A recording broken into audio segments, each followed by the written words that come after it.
काय सांगाल की आता पक्षाकडून तुम्हाला अधिकृत उमेदवारी मिळाली आहे, महाविकास आघाडीचे तुम्ही उमेदवार असणार आहे, तुमच्यासमोर भाजपचं मोठं आव्हान असणार? नक्कीच आज मी शरद पवार साहेब, आदरणीय शशिकांत शिंदे साहेब आणि आदरणीय जयंत पाटील साहेब तसेच पक्षातील सर्व ज्येष्ठ नेते मंडळींचे मी आभार व्यक्त करतो की माझ्यावर ही मोठी जबाबदारी पक्षाने स्वीकारली, पक्षाने दिलेली आहे आणि ती जबाबदारी मी आदरणीय बाळासाहेब पाटील साहेब यांच्या सहकार्यानं स्वीकारतो आहे. आमच्या दोघांचाही अर्ज पक्षानं भरायला सांगितला होता आणि ऐनवेळी सातारची उमेदवारी भाजपची असल्यामुळं कदाचित मला उमेदवारी अर्ज ठेवायला सांगितला. तर मी ही निवडणूक ताकदीने लढवणार आहे आणि पक्षाच्या नेत्यांनी जो माझ्यावर विश्वास टाकला आहे तो मी सार्थ ठरवण्याचा पुरेपूर प्रयत्न करणार आहे. आणि या ठिकाणी काँग्रेसचे 2 अर्ज होते, राष्ट्रवादीचे 2 अर्ज होते, यावरून तुमच्या लक्षात आलं असेल आणि ते सर्व अर्ज परत घेतलेले आहेत की आम्ही एकत्रितपणे महाविकास आघाडी म्हणून ताकदीनं ही निवडणूक लढणार आहोत.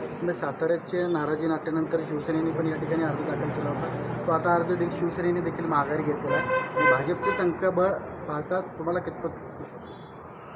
शिवसेना आणि युतीतले 2 पक्ष शिवसेना आणि राष्ट्रवादी या दोघांचंही काही संख्याबळ इथं चांगलं आहे. त्याचबरोबर आमच्या राष्ट्रवादी काँग्रेस पार्टीचं शरदचंद्रजी पवार पक्षाचंही संख्याबळ चांगलं आहे. भाजपचं संख्याबळ जरी सर्वाधिक असलं तरीसुद्धा ही लढाई खऱ्या अर्थानं जे नियुक्त लोक आहेत त्यांच्या सन्मानाची लढाई आहे. खऱ्या अर्थानं सातारा जिल्हा परिषदमध्ये तुम्ही जे नाट्य बघितलं त्या ठिकाणी शिवसेना आणि राष्ट्रवादीची मेजॉरिटी असूनसुद्धा त्यांना विरोधी बाकावर बसण्याची वेळ आली. शंभूराज देसाईंना अक्षरशः त्यांच्या हातातून रक्त निघालं आणि त्यांनी त्यावेळी उद्गार काढले होते, हे रक्त निघालेलं रक्त मी विसरणार नाही. कदाचित नेते म्हणून त्यांना ते विसरायला लागू शकतं, पण कार्यकर्ते म्हणून जे लोकनियुक्त शिवसेना आणि राष्ट्रवादीचे जे लोकनियुक्त लोक आहेत, जे नगरसेवक आणि जिल्हा परिषद सदस्य आहेत, ते लोक हे घटना कधीही विसरू शकणार नाहीत. आणि त्यांच्या सन्मानाची लढाई मी काही एकटा माझ्यासाठी ही लढाई लढत नाही, तर जे नगरसेवक असतील, जे जिल्हा परिषद सदस्य असतील, त्यांना सन्मानपूर्वक वागणूक या सरकारमध्ये मिळावी म्हणून त्यांच्या वतीनं मी ही लढाई खऱ्या अर्थानं लढतोय. आज परिस्थिती बघता तुमच्या लक्षात येईल की भाजपचे नगरसेवक किंवा भाजपचे जिल्हा परिषद सदस्य आणि इतर पक्षांचे जिल्हा परिषद सदस्य यामध्ये अक्षरशः म्हणजे जमीन आसमानाचा फरक आहे.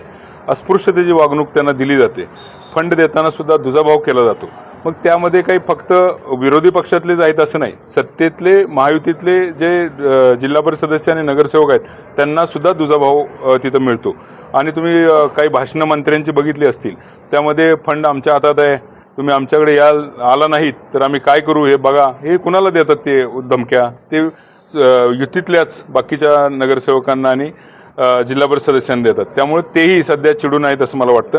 तर ही अस्पृश्यतेची वागणूक तुम्हाला नको असेल तर त्यांनी सुद्धा माझ्या पाठीशी उभं राहावं असं मी त्यांनाही आवाहन करतो. तुमची मदत होईल तुम्हाला असं वाटतं?